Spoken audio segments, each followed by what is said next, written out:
bangkit terhadap kamu dan ia akan memusnahkan engkau dengan segera. Nah ini, siapa nih anak laki-laki yang menyimpang ini nih? Siapa nih anak laki-laki? Dan yang akan menjadikan anak laki-laki tersebut Allahnya. Ini maksudnya kita rencana mau buka celana dia ya. Pas kita mau buka celana dia udah buru-buru buka langsung anjir. Kalau kita ngomong tompel. Nah, tompelnya Yesus itu bagus, Bre. Tompelnya Yesus itu bagus. Itu ada di Wahyu 19 nomor 16. Tato. Dan pada jubahnya, pahanya tertulis suatu nama, yaitu Raja segala raja dan Tuhan di atas segala Tuhan. Jadi tompelnya tuh panjang tompelnya tuh. Jadi dari sini. Sini ke sini. Ngerkan. Thank you, Mabre. Pantesan aja mereka kompak pakai kacamata hitam. Tetes air mata. Kok kacamata hitam juga.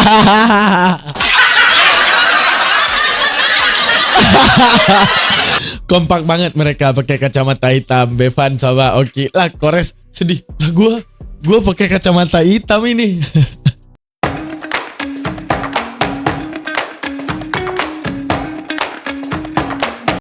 Assalamualaikum warahmatullahi ta'ala wabarakatuh. Ini hal yang paling asik teman-teman sekalian. Kenapa paling asik Bang Daman? Karena bayangkan seorang apologet Kristen dengan penuh percaya diri melangkah pasti dengan nada tegas. Ia mencoba menggiring narasi Nabi Muhammad hanyalah nabi palsu.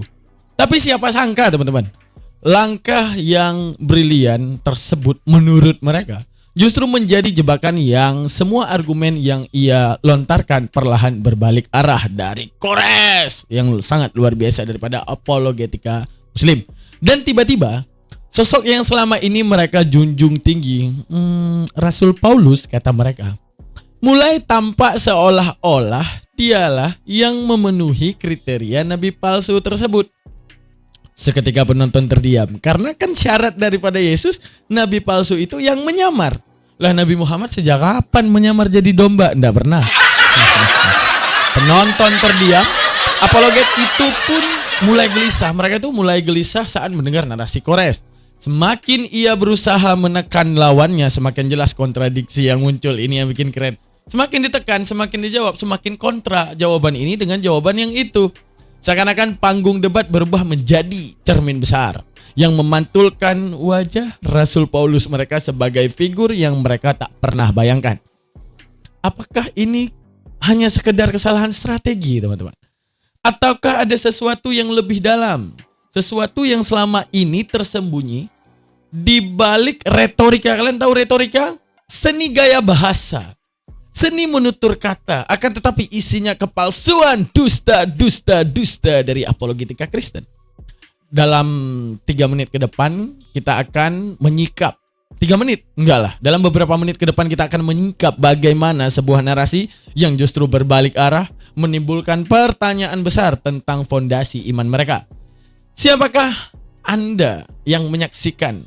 Siapakah Anda yang menyaksikan momen-momen blunder paling mengejutkan dalam sejarah debat? Jangan kemana-mana teman-teman, karena apa yang akan Anda dengar berikutnya bisa jadi akan mengubah cara Anda melihat Paulus dan seluruh strategi apologetika Kristen di balik cocot doang tapi tak berisi, teman-teman. Kalian bisa bayangkan ya teman-teman, Paulus datang setelah Yesus mengklaim menerima wahyu langsung dari langit. Wow, mengerikan ya teman-teman, tepuk tangan dulu. Mengajarkan doktrin yang berbeda dari tradisi Yahudi dan membentuk jemaat baru yang loyal kepadanya. Apakah ada unsur politik atau keuntungan pribadi? Bukankah itu persis dengan definisi yang ia pakai untuk menuduh Muhammad? Maksudnya yang mereka pakai untuk menuduh Muhammad, justru tuduhan tersebut kenanya ke Paulus. Ini yang bikin keren. Dan disinilah letak kejutannya teman-teman. Debat yang dimulai dengan penuh keyakinan berakhir dengan tanda tanya besar yang mengguncang para pendengar. Oke, selamat menyaksikan. Let's go. Kayak ini, silakan Ras. Mantap. Jadi kawan-kawan, kita sudah melihat bagaimana Bevan beberapa puluh detik ngeblank dia mau ngebantah gimana, karena dalil yang mereka agung-agungkan ternyata runtuh di tangan Kores dan Kandayonat, yaitu Yesaya 9 nomor 6 gitu kan. Runtuh di sana. Kenapa bisa begitu? Karena Yesus nggak punya tanda di bahu, nggak punya dia tanda di bahu, nggak ada, gitu kan? Mau gimana bisa menang lawan Nabi kami? Nabi kami udah dibilang ada tanda di bahu. Yesaya 9 nomor 6 berkata ada tanda di bahu. Udah kelar perkara. Satu ya, terbukti. Gue bilang juga kalian itu akan mati-matian ngebantah ini. Akan mati-matian kalian. Jadi semangat ya malam ini ya, karena akan kami siksa dengan fakta-fakta yang ada gitu loh. Berikutnya, KPR 323. Bukan nabi dari Arab, bukan nabi dari Arab. Sekarang nabi mana yang ada di Israel yang ngebantai Yahudi dan Kristen? Sebut nama nabinya siapa? Yesus. Yesus ngebantai Yahudi dan Kristen. Oh oke. Kalau gitu Yesus nggak kasih. Hancur sudah Yesus yang penuh kasih ini image-nya. Kan gitu? Iya nggak? Tinggal sebut aja namanya siapa.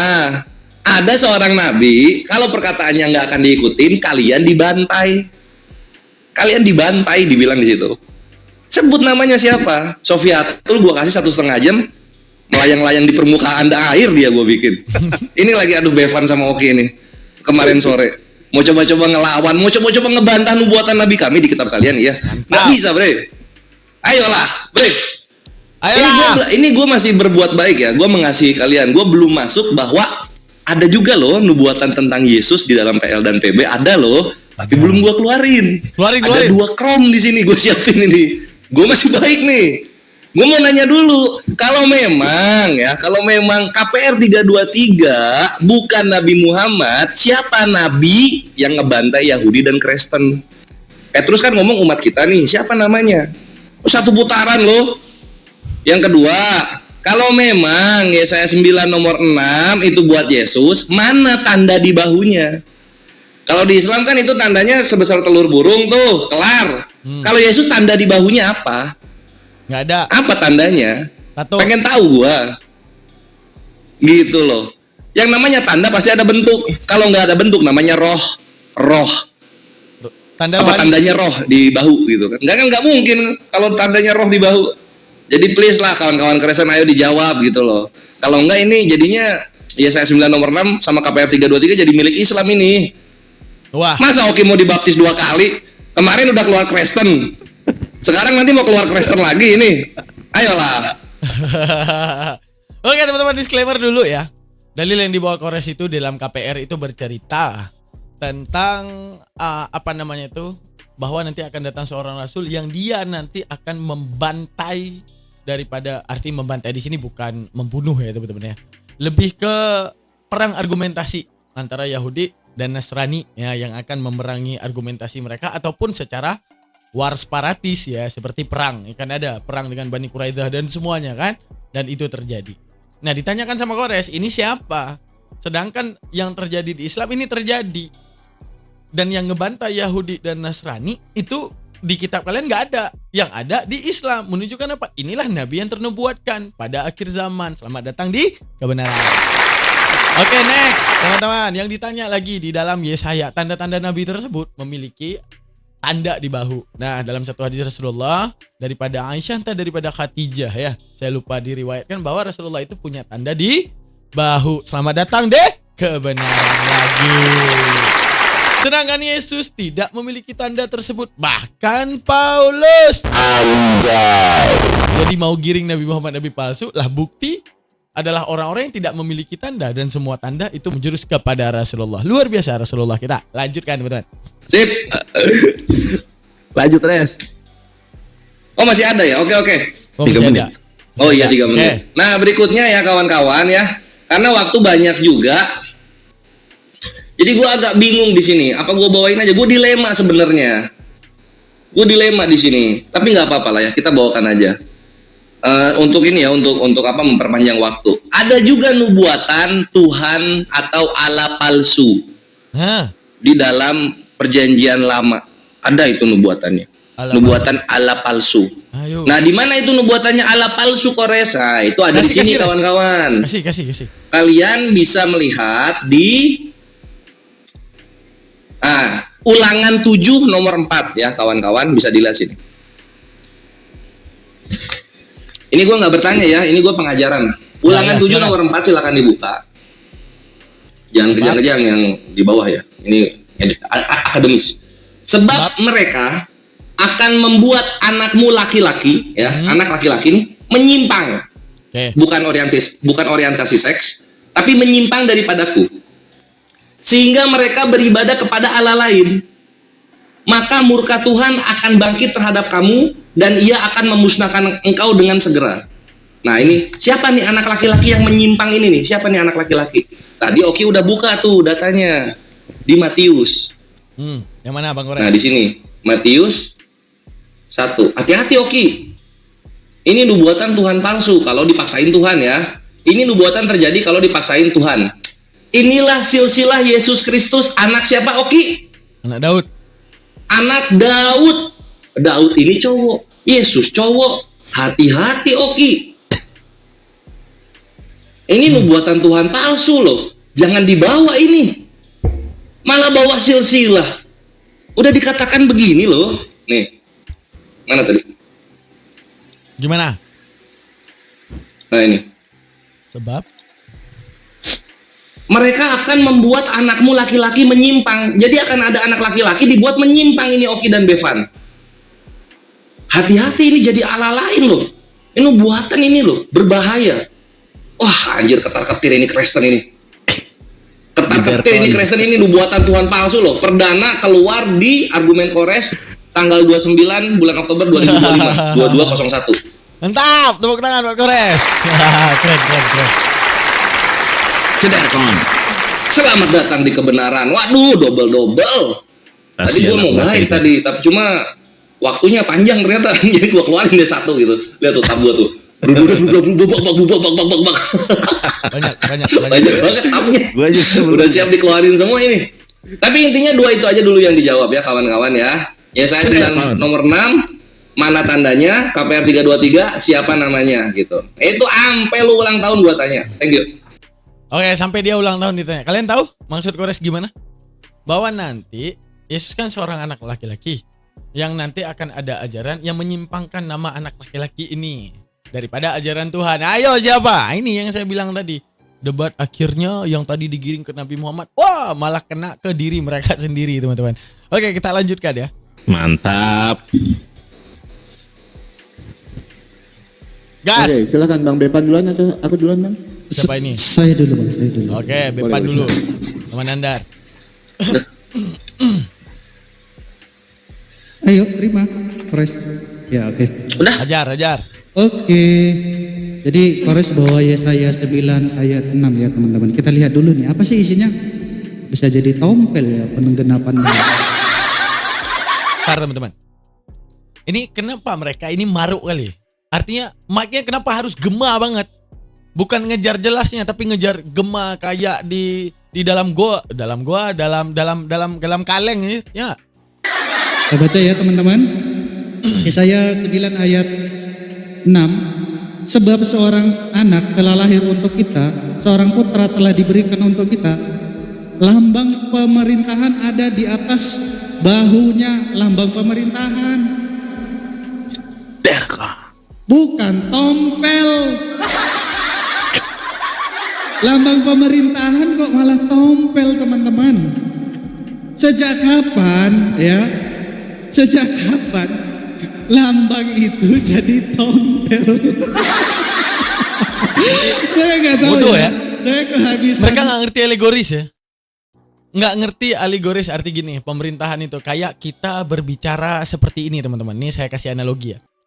Kalau saya katakan ya lambang kepemimpinan, kepemimpinannya semua akan ditanggung di atas bahunya. Benar, ini bukan berbicara lambang ataupun sebuah simbol ataupun sebuah penandaan. Ini ceritanya lambang pemerintahan ada pada bahunya. Berarti ada satu indikasi, sebuah logo petunjuk bahwa dia yang akan memegang pemerintahan, arti pemerintahan yang memegang kepemimpinan next time gitu. Kecuali kata-katanya nih, analogi sederhananya teman-teman perhatikan kalau saya bilang pemerintahan dan kekuasaan ada di bahunya. Nah ini bukan bercerita lambang, tapi bercerita bahwa nanti dia akan memikul segala kepemimpinan kan gitu. Ini enggak, lambang pemerintahan ada pada bahunya. Ini alegorisnya ke arah logonya yang harus ditinjau di bahu Berarti bahunya, berarti mereka ini benar-benar nggak ngerti alegoris ya. Lanjut. Kata kehabisan kata-kata untuk menjawab. Tompel itu daging tumbuh Bang Gores. Ampun dah, maksa banget gitu loh. Aduh, ampun. Kebanyakan ketawa mereka ya. Tompel itu ada bulunya. Lu, gue punya saudara ya. Ini tanpa mengurangi rasa hormat ya, sorry.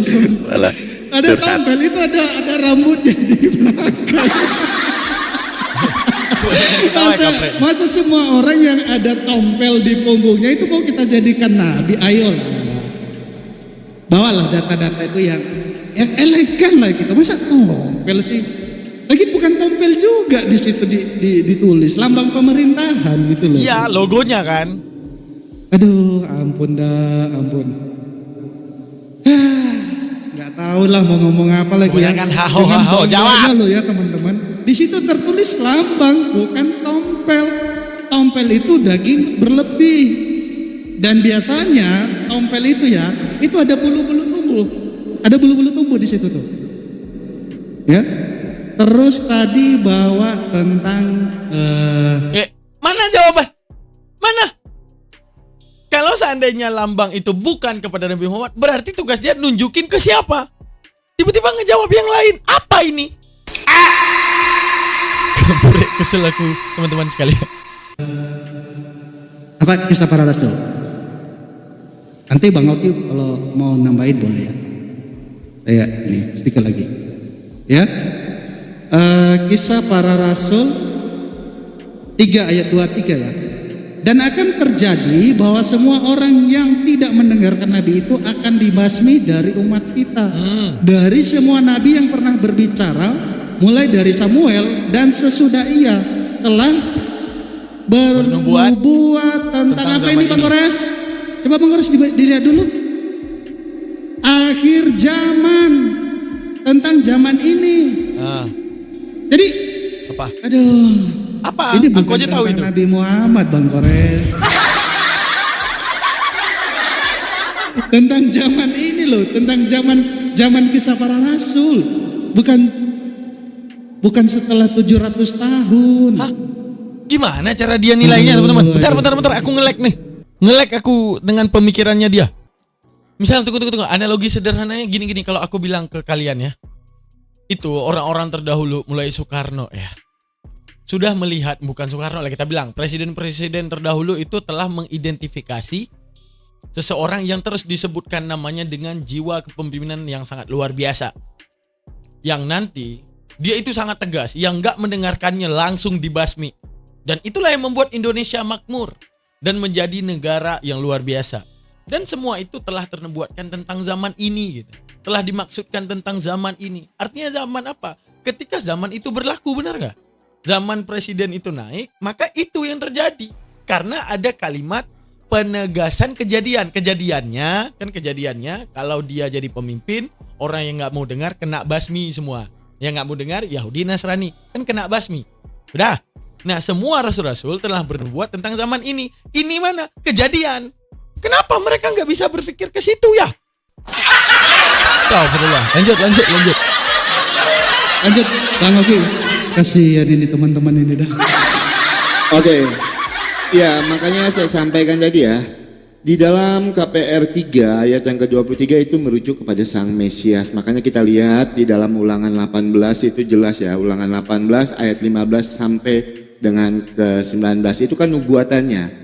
Ya, di dalam KPR 3 ayat yang ke-23. Terus juga di dalam Yesaya 9 ayat yang ke-6. Makanya saya bilang jangan bercocok logi. Kalau kita buka ya Kolose 2 ayat yang ke-9, mari kita buka datanya. Kolose 2 ayat yang ke-9 itu nubuatan merujuk kepada Tuhan Yesus, gelar yang disematkan kepada Kristus.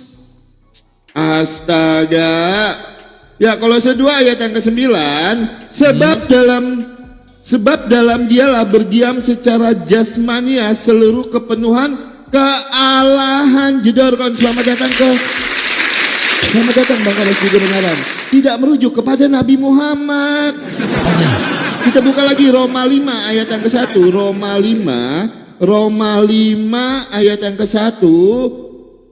Sebab itu kita yang dibenarkan karena iman, kita hidup damai sejahtera dengan Allah oleh karena Tuhan kita Yesus Kristus.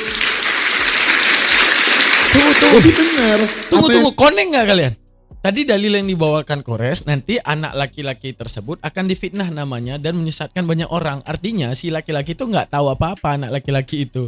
Tapi nubuatan tentang Allah-Allah palsu nanti akan muncul. Siapa menyebutkan anak laki-laki tersebut menjadi Allahnya mereka. Itu dalil yang dia bawa. Justru mendukung, tepuk tangan. Ya nggak sih?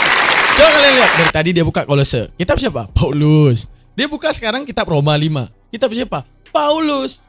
Dan yang akan menjadikan anak laki-laki tersebut Allahnya. Ini maksudnya kita rencana mau buka celana dia ya. Pas kita mau buka celana dia udah buru-buru buka langsung anjir. Oke. Lanjut. Dia model buka langsung ini. Yang disampaikan Bang Bevan tadi ya, apa yang disampaikan Bang Bevan itu bukan merujuk kepada tompel tadi Bang Kores. Itu juga agak bingung ya kan. Kok jadinya berani ke tompel itu kan. Lambang pemerintahan Allah yang biasa tiba-tiba tompel. Jadi Tuhan Yesus itu betul disebut Allah yang perkasa, Raja Damai. Itu gelar-gelar yang disematkan kepada Kristus, bukan kepada Nabi Muhammad. Nah Bang Kores tadi bawa-bawa. Dua-dua goblok ya. Kenapa dua-dua goblok kita bilang teman-teman? Tadi kan bercerita lambang pemerintahan ada di bahunya. Lambang kepemimpinan nanti bahwa dia adalah pemimpin yang diutuskan ini jadi bahunya. Nah lambang nih. Kecuali dikatakan pemerintahan ada di bahunya. Ini alegoris terhadap bahwa dia akan memikul setiap pemerintahan gitu kan. Ini lambang coy, berarti logonya. Kalau mereka membantah Nabi Muhammad, tunjukkan orangnya yang punya lambang tersebut.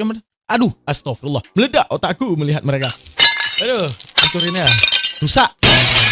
Dikit ya tentang hati-hati ada tuhan-tuhan palsu. Loh, Alkitab kami juga sudah menubuatkan tentang nabi-nabi palsu. Mohon maaf sebelumnya, ini tidak menghujat agama manapun, tapi Alkitab sudah menjelaskan tentang nabi-nabi palsu. Oke, kita bacakan Ulangan 13 ayat yang pertama. Apabila di tengah-tengahmu muncul seorang nabi atau seorang pemimpi, jedor, selamat datang di kebenaran. Dan ia memberitakan kepadamu suatu tanda atau mujizat, dan apabila tanda atau mujizat yang dikatakan kepadamu itu terjadi, dan ia membujuk, mari kita mengikuti Allah lain yang tidak kau kenal, dan mari kita berbakti kepadanya. Alkitab kami sudah menjelaskan tentang ciri-ciri nabi palsu. Pertanyaan saya, ya, kalau kalian bilang Allah tidak dikenal tuh gini teman-teman. Ini kan kitab Ulangan ya.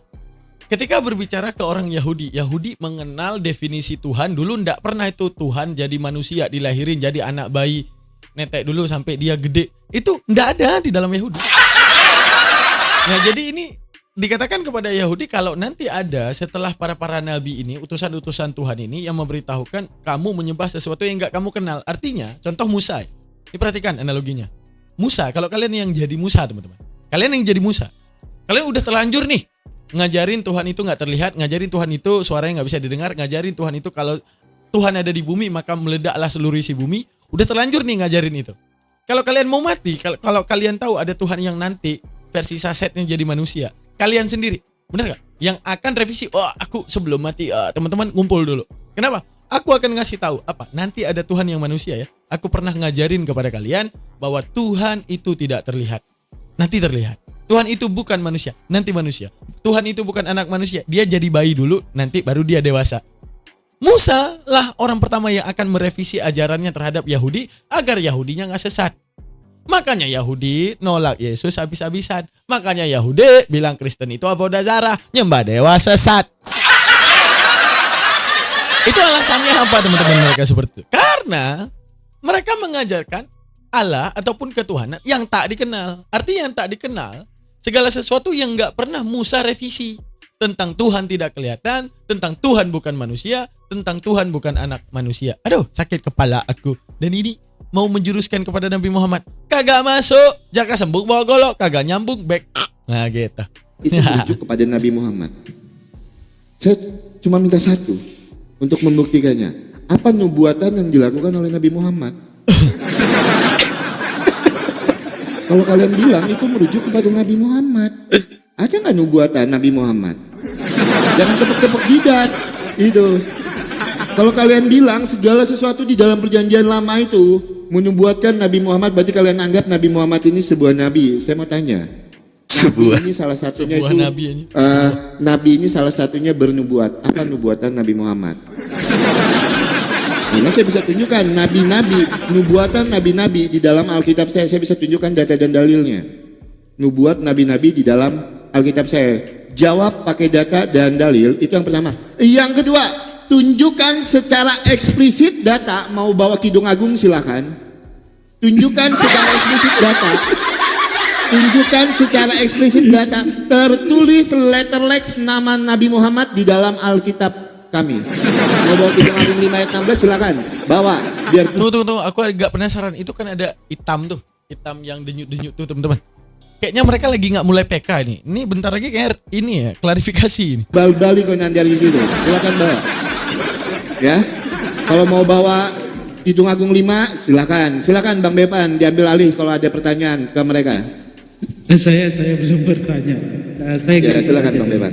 Karena saya sedikit nambahin ya terkait nabi yang memperkenalkan ilah lain. Memang itu dinubuatkan, tapi nabi palsu. Ya, nabi palsu. Makanya kalau Yesus dia tidak memperkenalkan ilah lain, justru Nabi Muhammad yang datang dengan memperkenalkan sesembahan yang lain. Makanya ya, kalau kita mau lihat tentang nabi, memang ada dua nabi yang benar. Waktu habis. Dan dua nabi. Ya, Habis depan. silakan. Res, gak ada perlawanan Res, gua kira hebat Res. Siapa mulai duluan nih? Ya, Res Suara aku lu duluan nggak ya masuk. Res ya. Aku Kores- duluan ya Res. Itu suara kores nggak masuk ya? Iya, malah menghujat loh. Nanti balik lagi ke Iya. Tuhannya loh itu. Oke, Hati-hati. Kita Lanjut. ulangi. Balik ke Tuhannya. Oke. Siap, Res. Ya, jadi yang dikatakan Kores dalam KPR 3 itu benar Res. Ini loh ada hadisnya Res. Ya, Rasulullah SAW bersabda, saya diperintahkan untuk memerangi manusia hingga mereka mengucapkan tidak ada Tuhan yang berhak disembah selain Allah. Apabila mereka mengucapkannya, maka mereka telah menghalangiku untuk menumpahkan darah. Jeder kon. Itu tentang data Kores, nggak dijawab, ya, nggak dibantah. Pertanyaan saya katanya mau dijawab, nggak dijawab juga. Kalau sudah dijawab sebetulnya saya mau membawakan data yang lain. Karena saya belum puas dengan pertanyaan yang saya ajukan tapi belum dijawab, saya nggak bakal lari ke materi saya berikutnya. Karena Oki tadi bilang, ayo Nandar Kidung Agung. Saya nggak bakal mengeluarkan data terkait Kidung Agung sebelum kalian menjawab pertanyaan saya. Nih, saya ulangi lagi pertanyaan saya ya. Apa tuh, Bang? Saya ulangi lagi pertanyaan saya. Dari tadi mereka framingnya yang nggak ngejawab ya. Saya bacakan. Dan tuliskanlah kepada malaikat jemaat di Laodikia. Inilah firman dari Amin, saksi yang setia dan benar, permulaan dari ciptaan Allah. Ini adalah siapa? Amin. Dalam bahasa Yunaninya, Kaito angelo tes ecclesias Laodikion grapson tade legei ho amen ho martus ho pistos kayaletinos he arketes kepisios tauteo. Di sini dikatakan ho amen. Pertanyaan saya, selama Yesus hidup di muka bumi yang disebutkan di dalam gospel, pernah nggak dia disebut sebagai al-amin atau ho amen? Pernah nggak? Kalau Nabi Muhammad ketika beliau hidup, beliau disebut sebagai ho amen.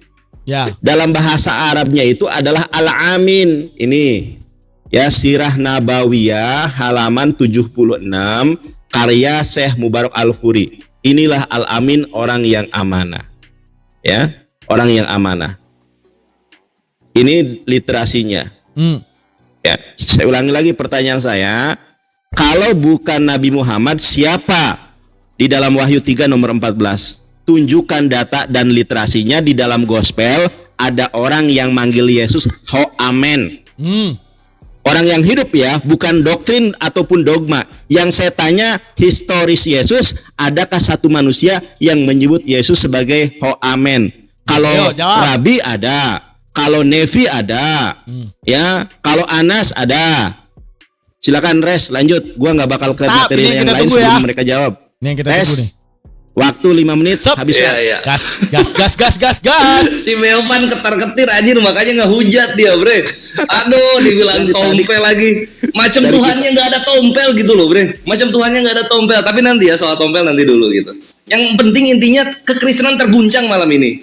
Karena tanda bahu itu nggak ada di bahunya Yesus. Daki ada mungkin daki, Mbak. Tapi kalau tanda pemerintahan nggak ada, bre. Tanda pemerintahan nggak ada sama sekali, anjir. Masa mau dibilang Yesus?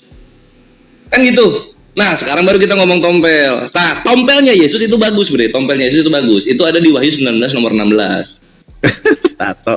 Dan pada jubahnya, pahanya tertulis suatu nama, yaitu Raja segala raja dan Tuhan di atas segala Tuhan. Jadi tompelnya tuh panjang tompelnya tuh. Ini dari sini. Sini ke sini. Gimana? Awas kena medet dulu, enggak usah. Panjang ke sini dia. Gitu. Sampai bisa dibaca orang itu tompel. Tompelnya sampai bisa dibaca orang, Bevan. Anjir. Makanya jangan ngomongin tompel. Tuhan lu punya banyak. Semua hujatan lu udah Tuhan lu tebus, ada di diri Tuhan lu, termasuk tompel gitu kan. Wahyu 19 nomor 16.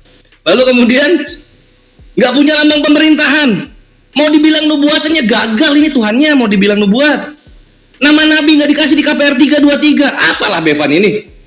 Gimana lu mau lawan gua? Ditanya nama nabi nggak bisa. Ngutang aja mulu macam dosa lu. Ngutang aja terus kerjanya. Dijawab nama nabinya siapa?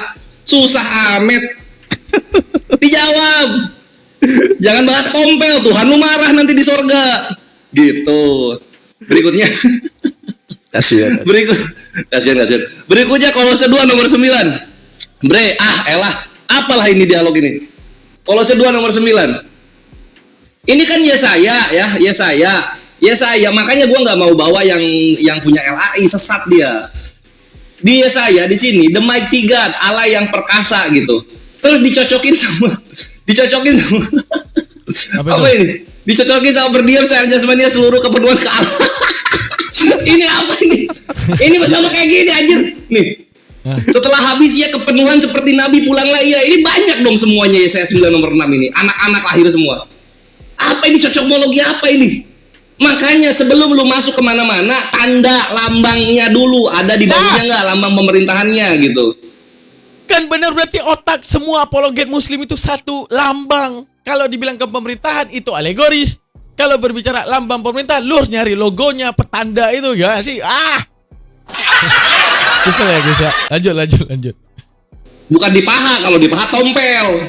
Gitu Beb. Jederkon.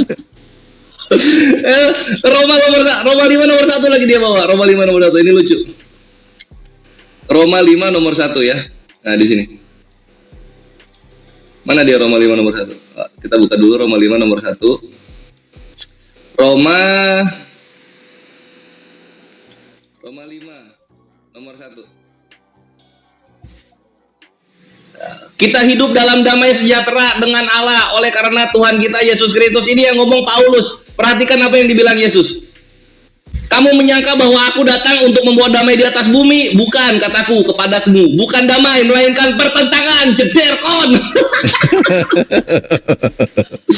Ini Paulus. Yesus itu mau bawa pertentangan, bukan damai. Nggak mau dia dimasukin di Yesaya 9 nomor 6.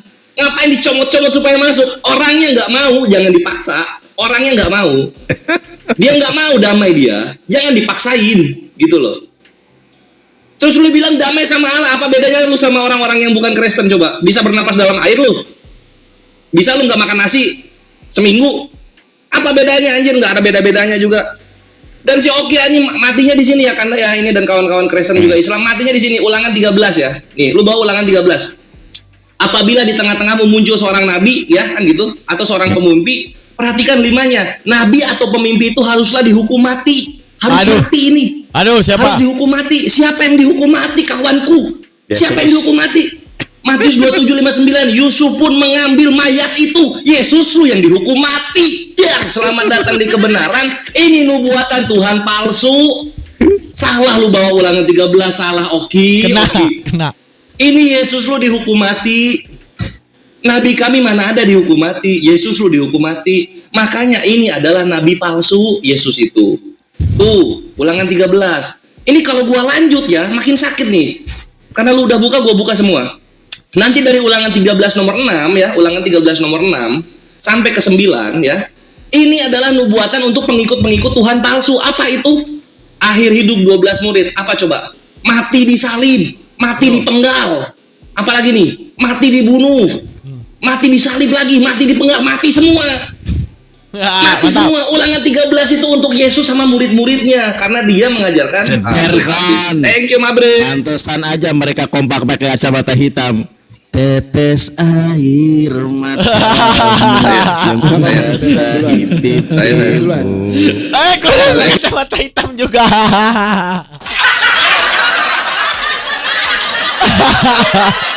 Kompak banget mereka pakai kacamata hitam. Bevan sama Oki lah, Kores sedih lah, gua pakai kacamata hitam ini. wah Kadayona nih provokasi. Lanjut. Saya pakai saya. Oke. Iya. Kalian sudah menangis itu habis. Silakan Bang Bevan. Oke, teman-teman, kita jawab dulu ya. Jawab ya, oke. Siapa sih ini? Yohanes. Penandar Wah, aja jeder lah. banget tuh. Taunya Jeder Nandar tuh, kan. meledak. Yohanes. Kita jawab dulu. Enggak, tunggu. Buat data-data Kores, kita kasih applause yang luar biasaan. Keren. Tadi kan dari nabi pemimpi itu harus dihukum mati. Lah semua mulai Yesus dan muridnya semua kena hukum mati. Wah, parah. Wahyu 3 ya, teman-teman. Oke.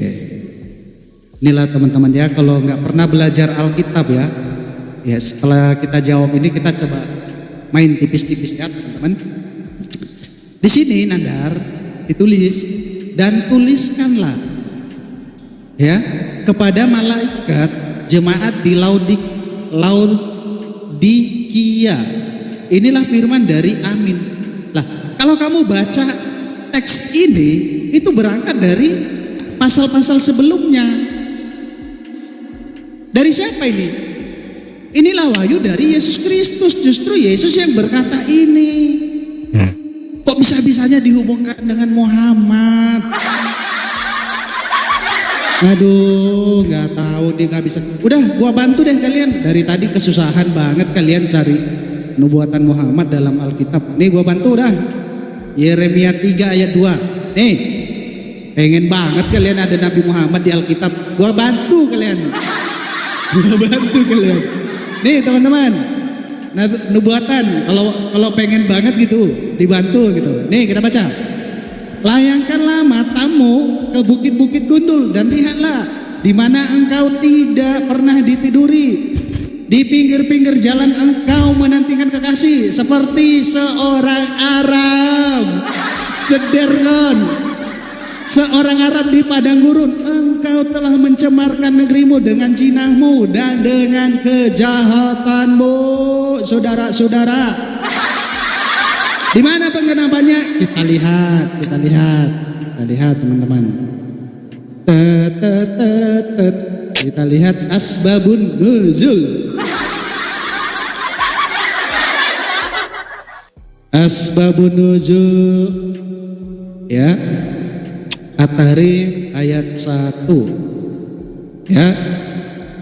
Nih teman-teman, kita lihat nih kelakuan dari ya nabi mereka, ya. Sebab turun ayat, Al-Hakim dan Anasai meriwayatkan dari Sahih dari Anas bahwasannya Rasulullah memiliki budak perempuan dan beliau berhubungan badan dengannya. Jedar dong. Tanpa pernikahan ini dek.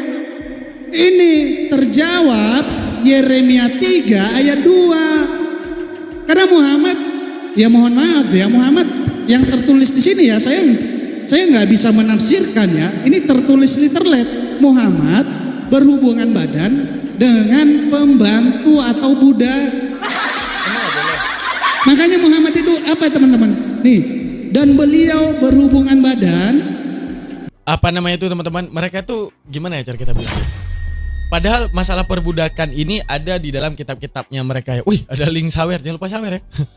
Masalah perbudakan ini padahal ada di kitab-kitab mereka masalah perbudakan, tapi mereka nggak mau cari tahu gimana adat orang terdahulu soal budak. Di mana budak itu boleh disetubuhi sekalipun tidak dinikahi. Ya, itu salah satunya. Tapi mereka nggak mau cari itu. Nah, masalah nabi palsu adalah kita bilang Matius 7:15. Ingat kata-kata Yesus ya. Waspadalah terhadap nabi-nabi palsu, itu udah kena banget. Apa kata Yesus? Waspadalah terhadap nabi-nabi palsu yang nanti akan menyamar seperti domba. Ingat, yang gede caps lock ya. Menyamar seperti domba. Artinya, arti menyamar di sini seperti domba. Ada dalam kawanan domba yang domba ini tidak sadar kalau dia bukanlah domba. Dari looking, dari tampilan, dari kelihatannya dia adalah domba.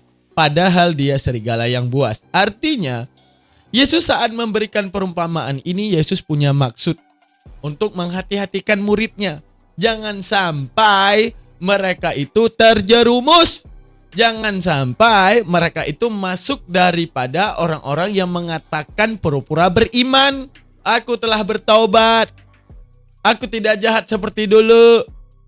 Aku adalah murid-murid dan mengikuti dia. Anjay, pura-pura taubat. Ini yang bahaya nih. Anjay. Karena terbukti bahkan di dalam kitab mereka sendiri. Kita bukakan langsung ini, ketik. Yesus bilang menyamar ya. Ingat menyamar. Coba lihat di sini. 1 Korintus 9:20 nih. Ini kalian baca, menyamar nggak nih kira-kira ya? Menurut kalian, apakah ini teridentifikasi penyamaran? Kalian baca sendiri, teman-teman. Nih, saya gedein. Baca yang gede, teman-teman. Aduh, bentar, ada ininya. Skip ininya dulu. Ah, baca nih. Ini surat Paulus. Demikianlah bagi orang Yahudi, aku menjadi seperti Yahudi, supaya aku memenangkan orang Yahudi. Bagi orang-orang yang hidup di bawah hukum Taurat, aku menjadi seperti yang hidup di bawah hukum Taurat. Sekalipun aku sendiri tidak hidup di bawah hukum Taurat.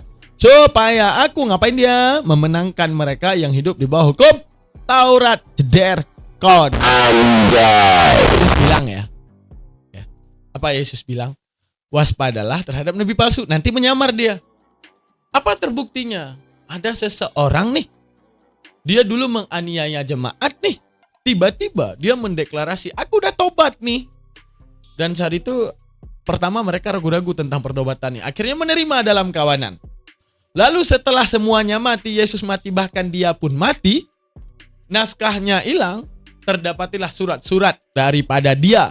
Bahwa dia mengatakan dengan matinya Yesus di tiang salib maka batallah hukum Taurat. Padahal Yesus dalam Matius 5, 18, 19, Matius 5, 18, 19, 20, 21, 22. Apa dikatakan? Itu semua tentang Yesus menegaskan hukum Taurat tidak pernah batal. Walau bagaimanapun ada orang yang membatalkan, tidak pernah batal. Selama, kata Yesus, langit dan bumi ada.